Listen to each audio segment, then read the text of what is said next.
بسم اللہ الرحمن الرحیم۔ السلام علیکم دوستوں، ادبستان میں خوش آمدید۔ اگر آپ ہمارے چینل پر نئے ہیں تو ہمارے چینل کو سبسکرائب کریں اور ساتھ موجود بیل آئیکن کو پریس کر دیں تاکہ آپ کو ہماری ہر اپڈیٹ پر وقت مل سکے۔ شکریہ۔ ونج میں چند روز قیام کرنے کے بعد وہاں کے حالات اور انتظامات کو سلطان نے درست کیا۔ سمرقند کے نئے حاکم کو سمرقند کی طرف روانہ کیا اور جس روز سلطان نے ونج سے نشاپور کی طرف کوچ کرنا تھا اسی روز سلطان کے محافظ دستوں کا سالار سلطان کے پاس آیا اور سلطان کو مخاطب کر کے کہنے لگا، سلطان محترم، ایک نوجوان جو اپنے آپ کو انطاکیہ کے نصرانی بادشاہ فردوروس کا بیٹا کہتا ہے ابھی تھوڑی دیر پہلے شہر میں داخل ہوا ہے۔ اس کے ساتھ آپ کے چچا سلیمان بن قتلمش کے کچھ آدمی بھی ہیں۔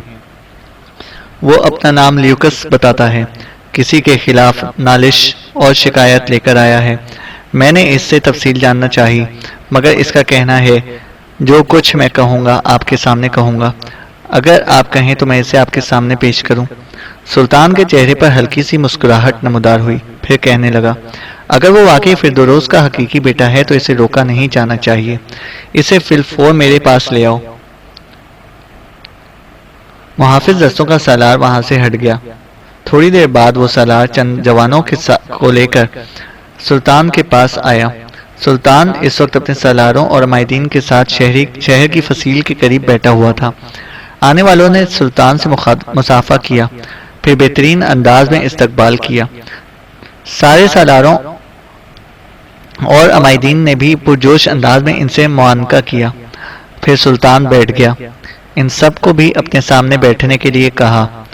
پھر ان میں سے ایک نوجوان بول پڑا، سلطان کی طرف دیکھ کر کہنے لگا، سلطان محترم، میں انطاکیہ کے بادشاہ فردوروس کا بیٹا ہوں، میرا نام لیوکس ہے اور میرے ساتھ یہ آپ کے چچا سلیمان بن قتلمش کے آدمی ہیں۔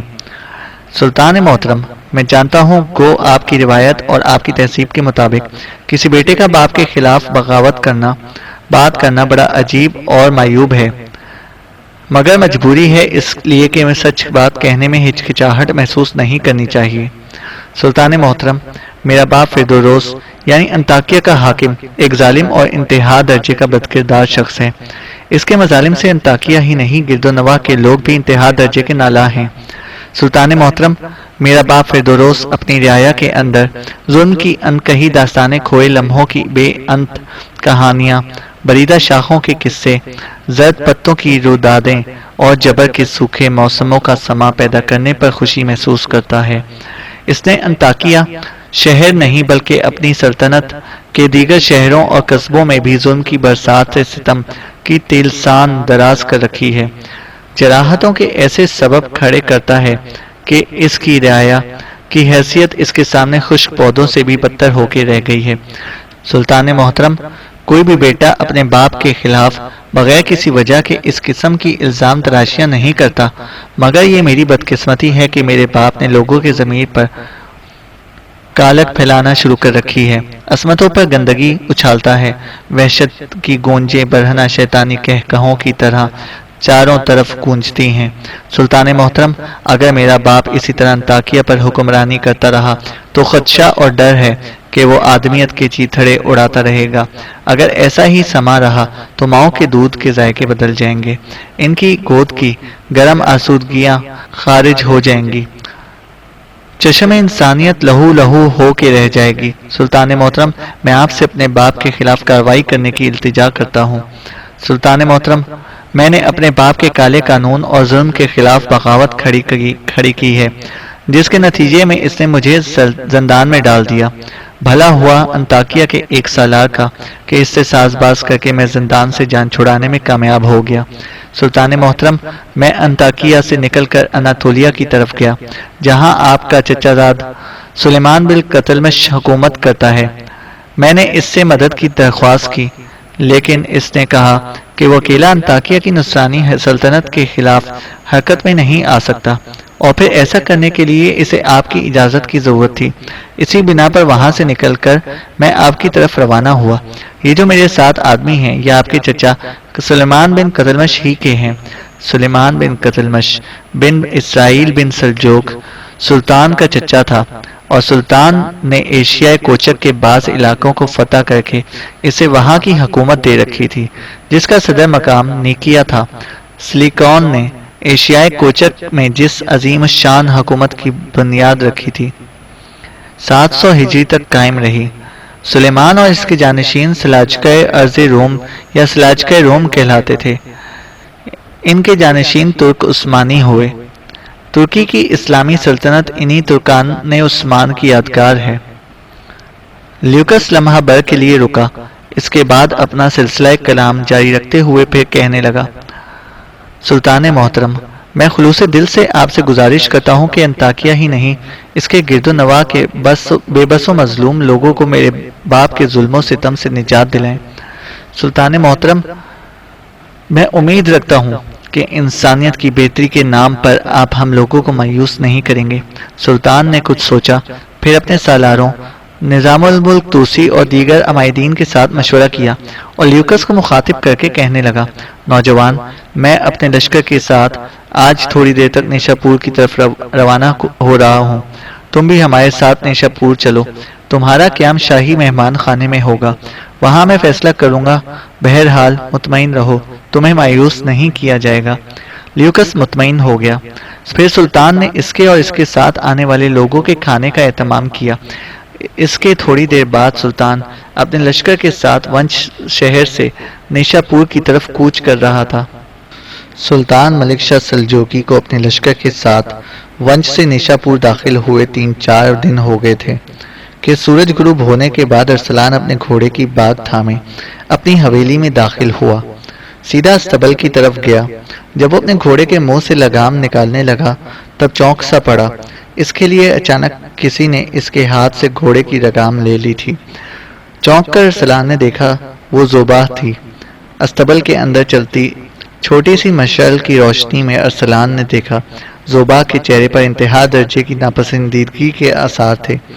ارسلان سے کہے بغیر اس نے پہلے گھوڑے کے منہ سے لگام نکالی، پھر ناند کے ساتھ جو لکڑی کا بڑا کھونٹا تھا اس کے ساتھ جو پہلے سے رسہ بندھا ہوا تھا، اس کے ایک سرے میں اس نے گھوڑے کا پاؤں ڈال کر کس دیا۔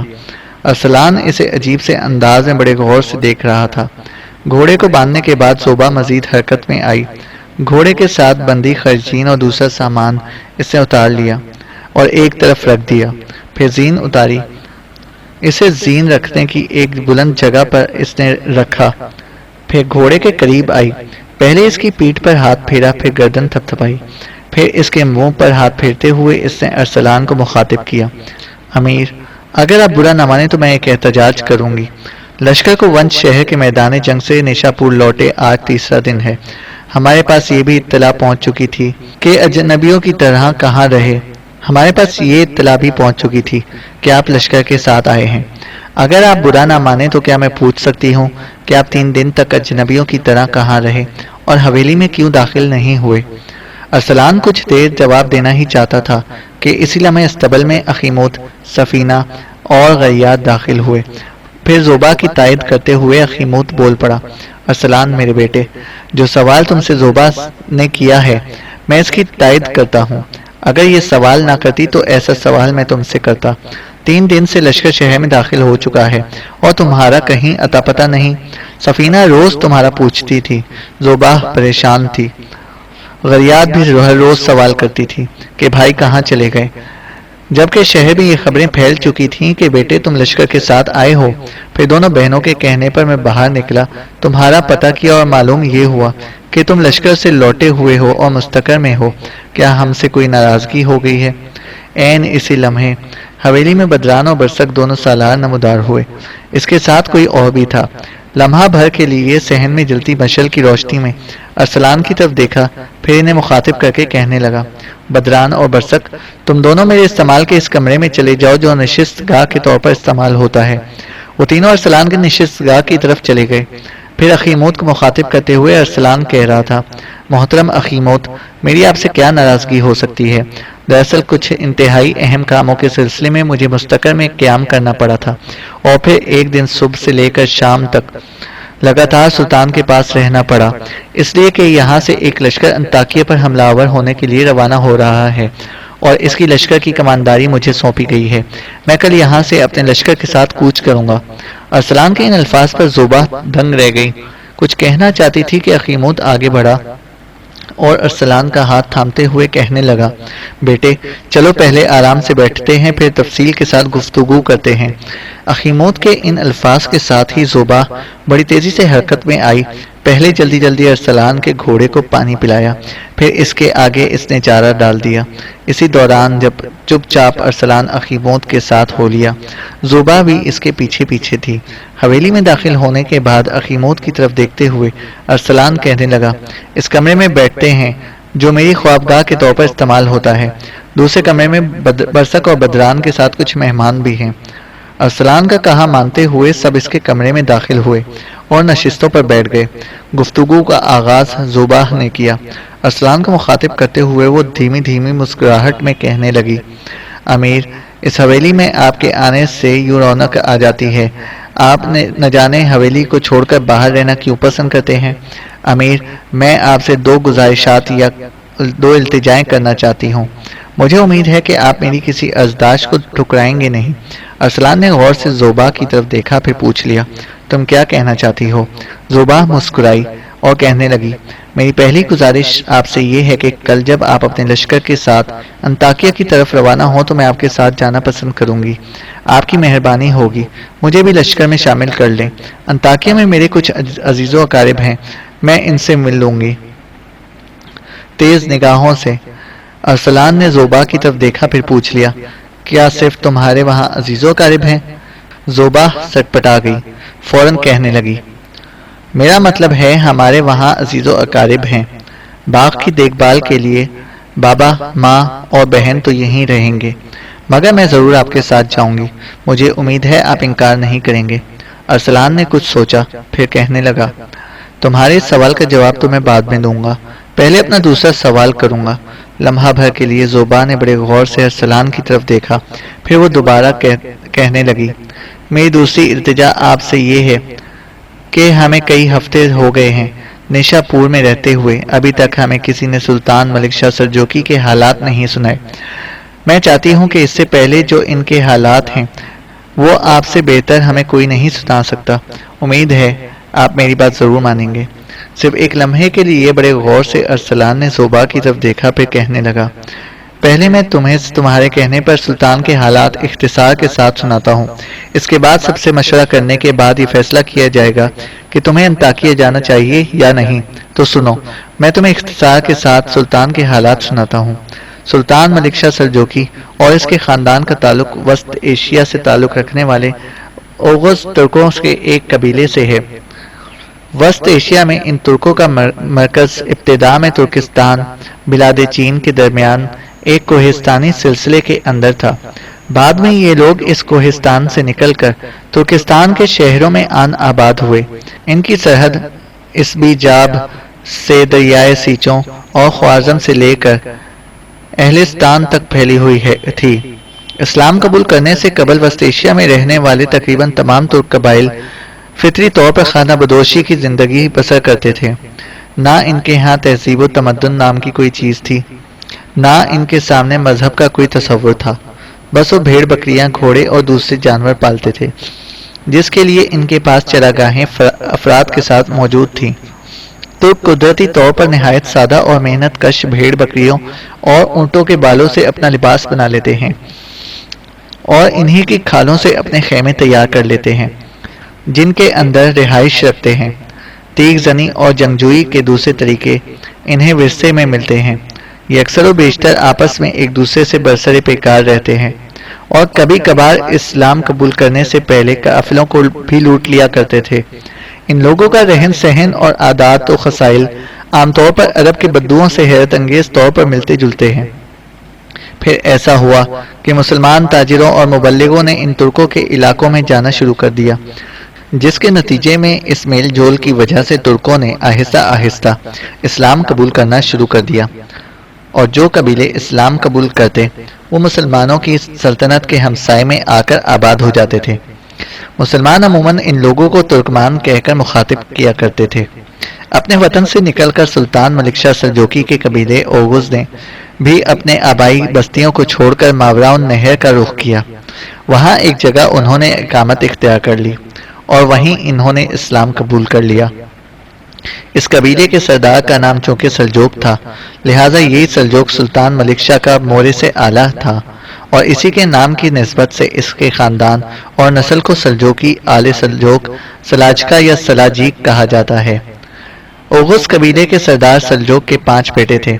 ان میں سے ایک کا نام میکائل تھا۔ اس کے 2 بیٹے تھے، ایک تغرل بیگ، دوسرا چگری بیگ۔ چگری بیگ کے 3 بیٹے تھے، کاورد بیگ، سلیمان اور الپ ارسلان۔ الپ ارسلان ہی سلطان ملک شاہ سلجوقی کا باپ تھا، اور الپ ارسلان کے بعد سلطان اپنے باپ کا جانشین بنا۔ ارسلان لمحہ بھر کے لیے رکا، اس کے بعد وہ سلسلہ کلام جاری رکھتے ہوئے کہہ رہا تھا: سلطان ملک شاہ سلجوقی کے 6 بھائی ہیں، عرفن، ایاز، ارسلان شاہ، تبتشرغون اور بوری برس۔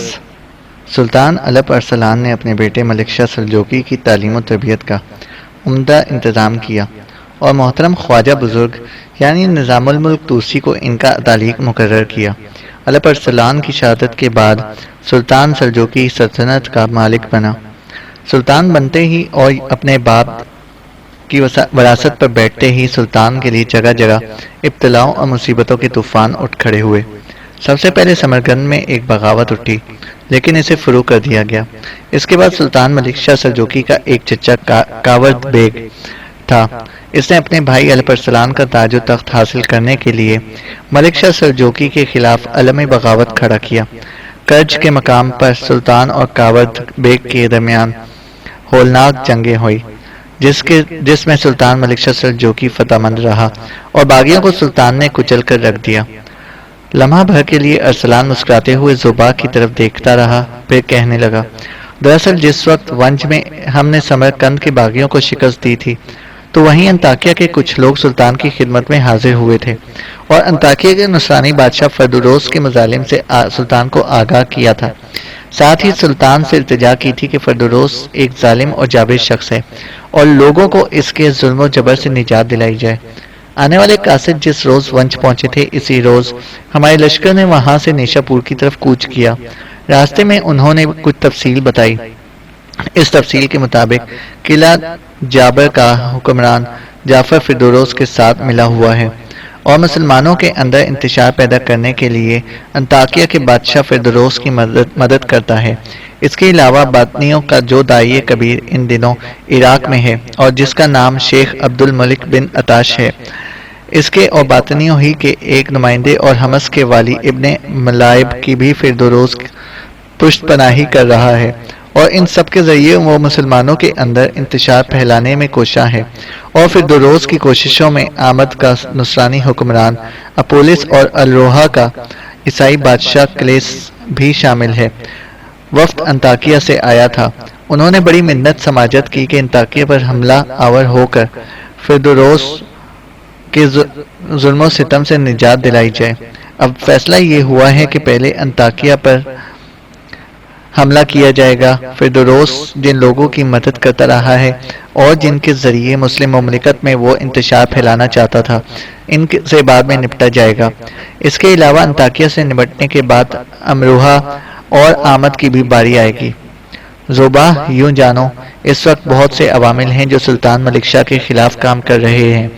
ان میں سر فہرست انطاکیہ کا بادشاہ فردوروس، پھر آمد کا بادشاہ اپولس، پھر الرہا کا بادشاہ کلیپس، پھر حمص کا باطنی حکمران ابو ملائب، پھر قلعہ جابر کا حاکم بنو کیشر سے تعلق رکھنے والا جعفر، اسی کے ہاں امر موسیٰ نے قیام کیا ہوا ہے، جس نے یہودیوں کی ایک تنظیم بنا رکھی ہے جو مسلمانوں کو نقصان پہنچانے میں کوئی بھی موقع ہاتھ نہیں جانے دیتی۔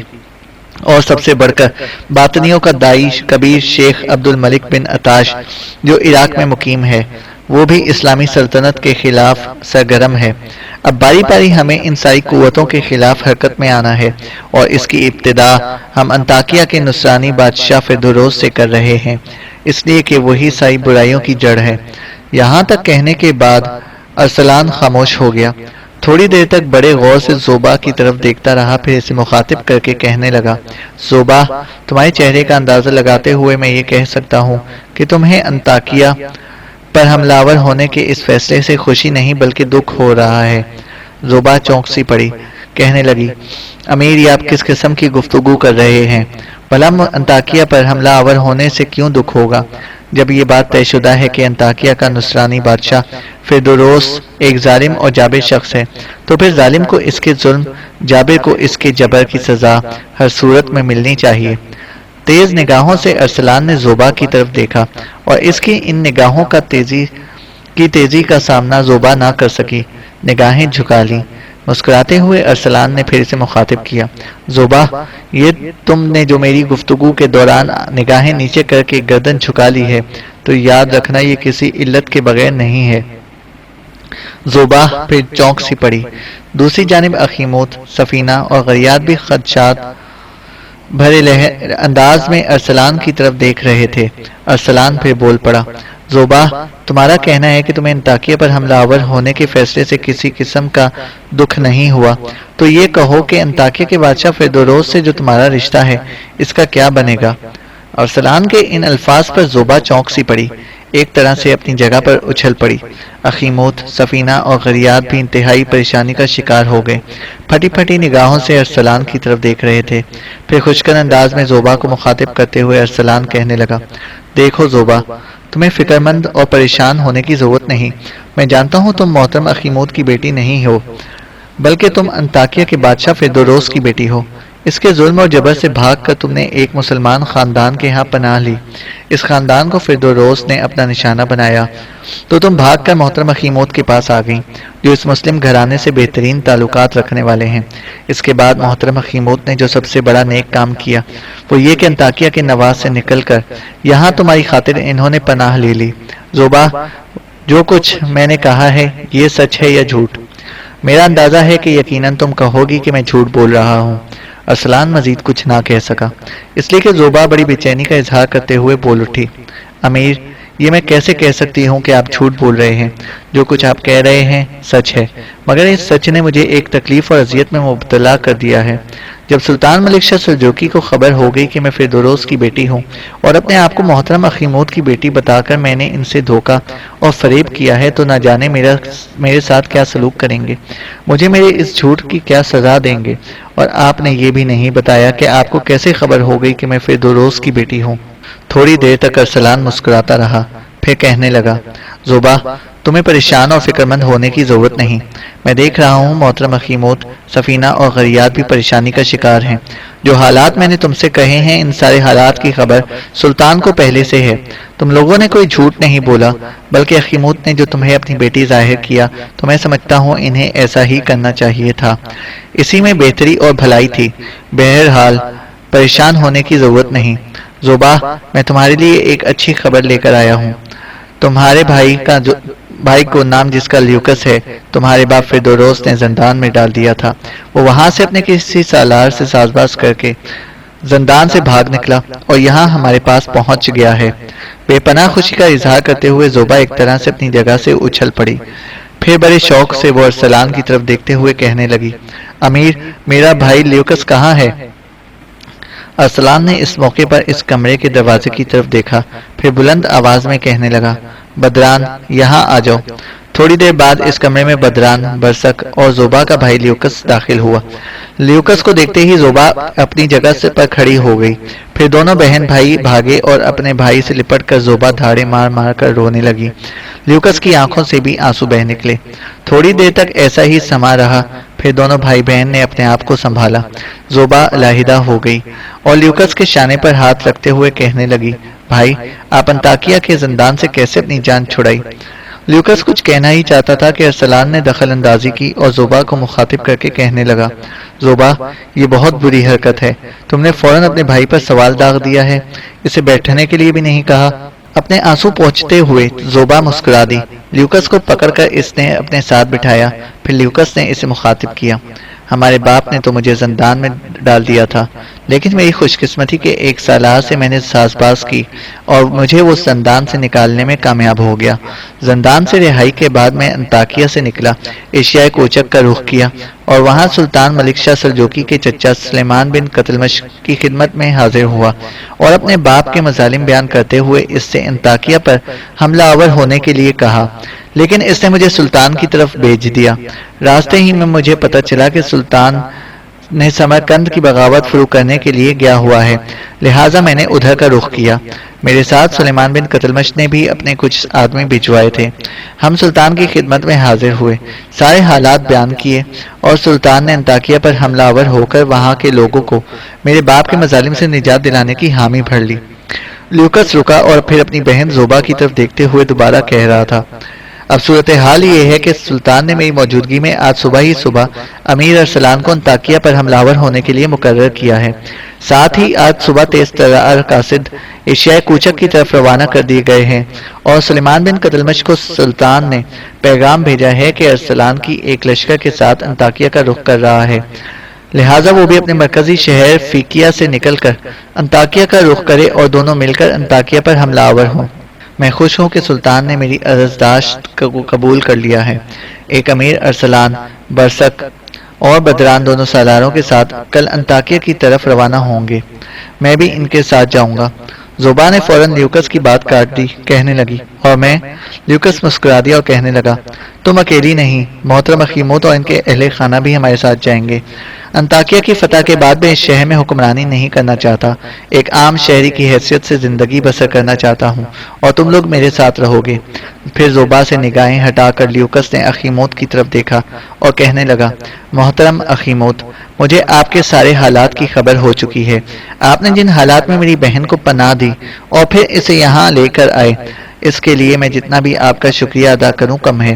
دراصل مجھے اس کمرے میں آتے ہی ایسا کرنا چاہیے تھا، لیکن زوبا نے مجھے باتوں میں لگا لیا۔ بہرحال کل زوبا اور آپ تینوں بھی میرے ساتھ لشکر میں شامل ہوں گے۔